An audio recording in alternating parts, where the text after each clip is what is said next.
Array की अगले series में क्या है कि 1D एरे हो गया। 1D एरे को डिक्लेयर करना, 1D एरे को इनिशियलाइज करना, ठीक है।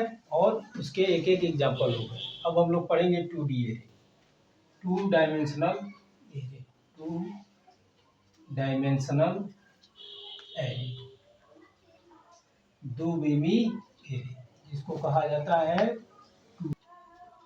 अब नेक्स्ट टॉपिक जो हमारा है, हमने 1D एरे देखा, 1D एरे को इनिशियलाइज किया, उसको डिक्लेयर किया, एक एक एग्जाम्पल देखा। अब क्या है यहाँ पे 2 डायमेंशनल एरे, ठीक है। 2 डायमेंशनल एरे इसको कहते हैं 2D एरे भी कहा जाता है इसको, ठीक है।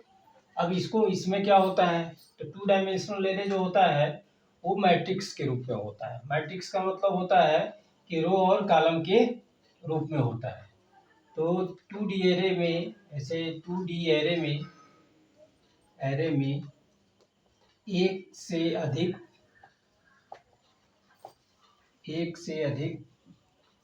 सबस्क्रिप्ट होती है, या हम कह सकते हैं कि इसमें 2 सबस्क्रिप्ट होती है, ठीक है। एक रो तथा दूसरी को कॉलम से प्रदर्शित किया जाता है, प्रदर्शित करते हैं, ठीक है। क्या कह सकते हैं कि रो और कॉलम से मिलके बना होता है। यदि एरे में यम रो हो, यानी कि जो रो है उनकी संख्या यम है, ठीक है, माना, तथा कॉलम की संख्या n हो, ठीक है। यानी कि यम रो हो और n कॉलम हो, तो एरे में कुल तत्वों की संख्या, कुल तत्वों यानी कि जो एलिमेंट्स होंगे, इसके एलिमेंट्स की संख्या को हम यम इंटू n द्वारा व्यक्त कर सकते हैं। यम इंटू n के बराबर होगी, ठीक है। यम इंटू n के बराबर होगी।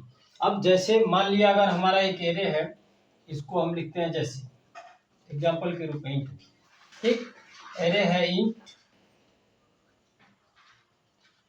टेबल हम बनाते हैं, टेबल से भी पता चल जाएगा, टेबल 3, ठीक है, सेमीकोलन। ये एक हमारा 2D एरे का क्या हो गया, एग्जाम्पल में हमने नाम लिखा, टेबल नाम का एरे है जिसमें ये रो है और ये क्या है, कॉलम है, ठीक है। तो अब इसको अगर हम प्रेजेंट करें, मेमोरी रिप्रेजेंटेशन करें इसका, तो कैसे इसको हम रिप्रेजेंट करेंगे, थोड़ा सा देखिए ध्यान से। ये हमारे पास 3 और 3, तो 3 इंटू 3 मीन्स 9, यानी कि 3 रो बनेंगे और 3 कॉलम बनेंगे। कैसे बनेंगे,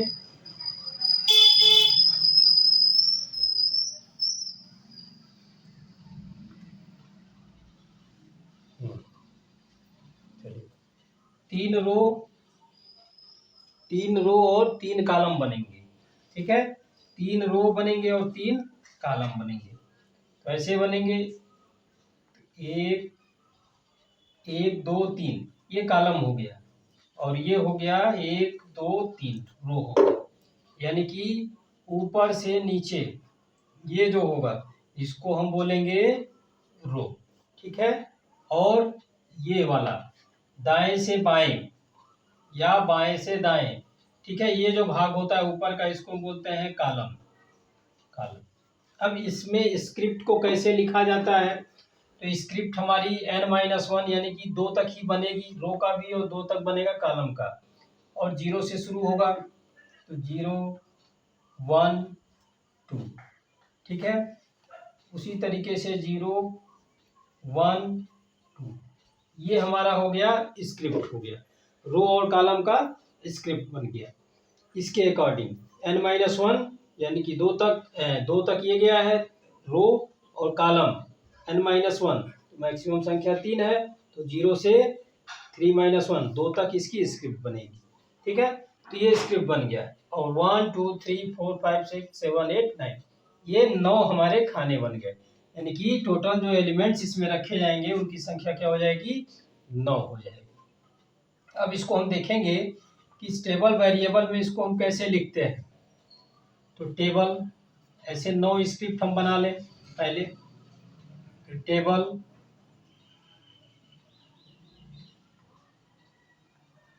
टेबल टेबल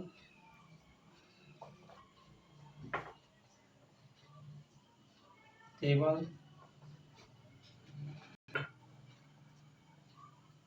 टेबल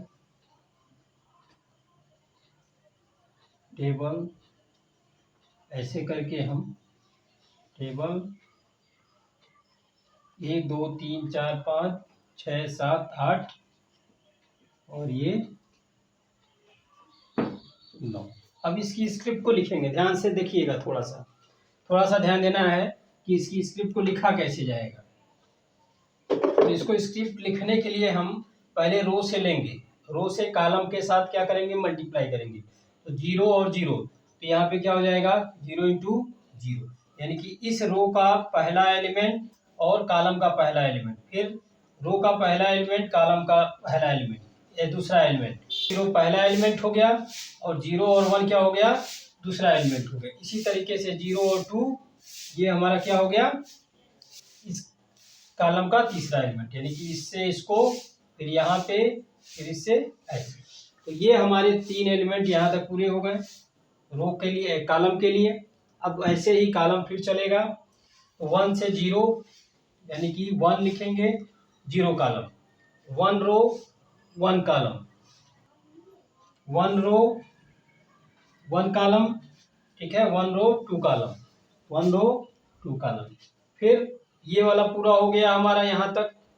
अब इसको चलेंगे 2 रो 0 कॉलम, 2 के साथ 0, फिर 2 के साथ 1, 2 के साथ 1, फिर 2 के साथ 2, ये 2 के साथ 2। ये हमारी स्क्रिप्ट ऑर्गेनाइज हो गई।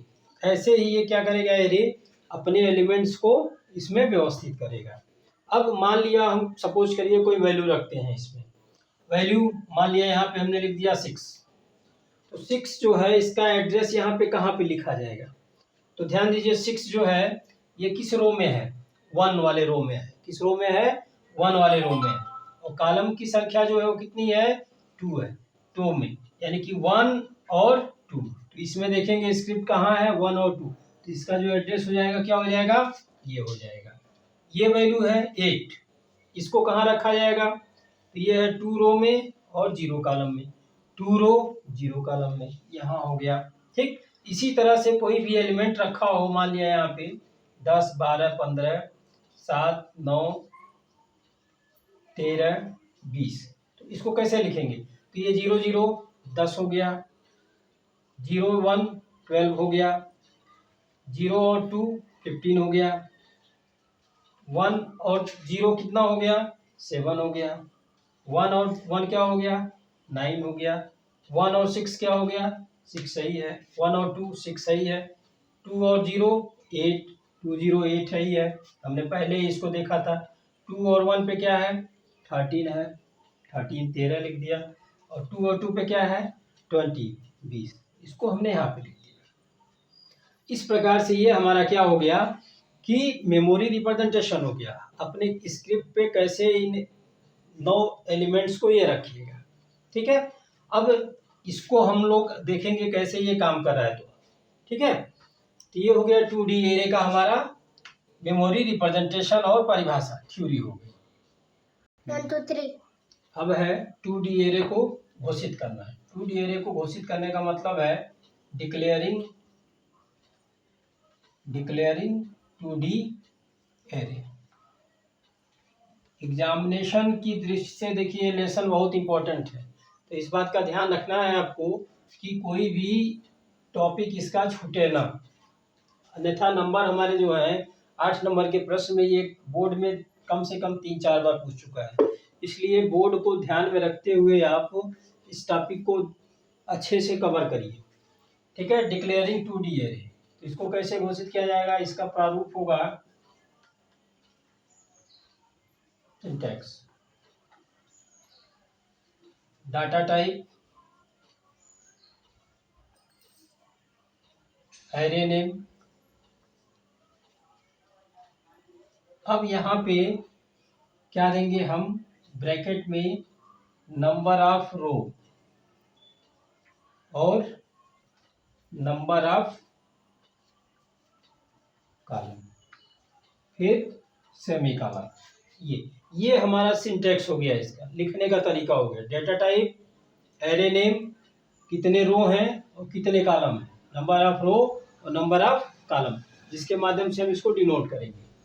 एग्जांपल जैसे इन टेबल, अभी हमने देखा था इसमें 3 टेबल है, ये हो गया रो और 3 कॉलम हो गए। ठीक है, इसी प्रकार से इंट कोई नम हम लेते हैं, इसकी संख्या 2, 5, ये 2, 5 हो गया। यानी कि यहाँ पे जो टोटल एलिमेंट्स हो गए उनकी संख्या क्या हो गई, 2, 5 या 10, 10। यानी कि 2 रो बनेगा और 5 कॉलम बनेंगे, 5 कॉलम बनेगा, 2 रो बनेगा। ठीक है, जिनकी संख्या क्या हो जाएगी, 10।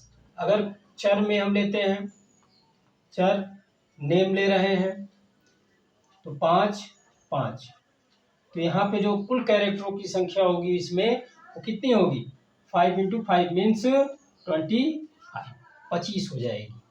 तो ऐसे हमारा ये डिक्लेरेशन हो गया। ये ध्यान देना है, डिफिनीशन लिखते समय एरे का डिक्लेरेशन और एरे को इनिशियलाइज ये करना बहुत इंपॉर्टेंट होता है एग्जामिनेशन में। ठीक है, चलिए अब इसी पे हम लोग समझते हैं। ये तो डिक्लेरेशन हो गया, इसको इनिशियलाइज कैसे करेंगे, मीन्स एरे को प्रारंभिक मान कैसे देंगे। तो एरे को प्रारंभिक मान देना, प्रारंभिक मान देना, किन एरे को, 2D एरे को प्रारंभिक मान देना, initialization, initialization of 2D array, 2D array को प्रारंभिक मान देना। क्या रहेगा इसका सिंटैक्स, सारा चीज ऐसे ही रहेगा, data type, array name, number of row, number of column. इस सेमी कॉलन को हटा के हम क्या करेंगे, यहाँ पे इक्वल साइन लगाएंगे और इस ब्रैकेट के अंदर वैल्यू को लिखेंगे, वैल्यू लिस्ट। ठीक है, और फिर सेमी कॉलन लगाएंगे।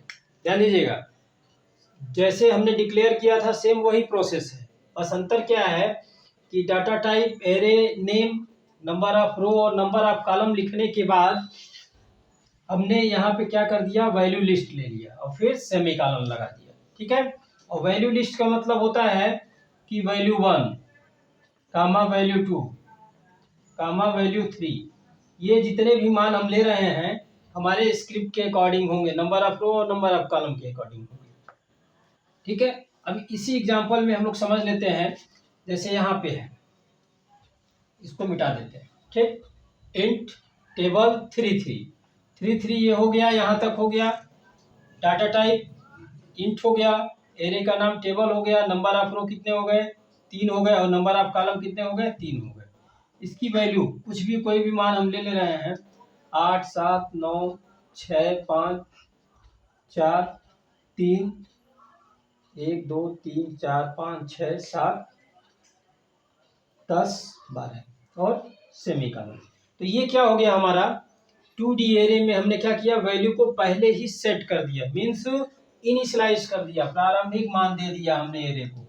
ठीक है, तो ये हो गया हमारा 2D एरे को डिक्लेयर करना और इनिशियलाइजेशन करना। डिफिनीशन में मस्ट इम्पॉर्टेंट, बहुत जरूरी है इस चीज को लिखना, दोनों चीजों को, किनको किनको, डिक्लेरेशन को और इनिशियलाइजेशन को।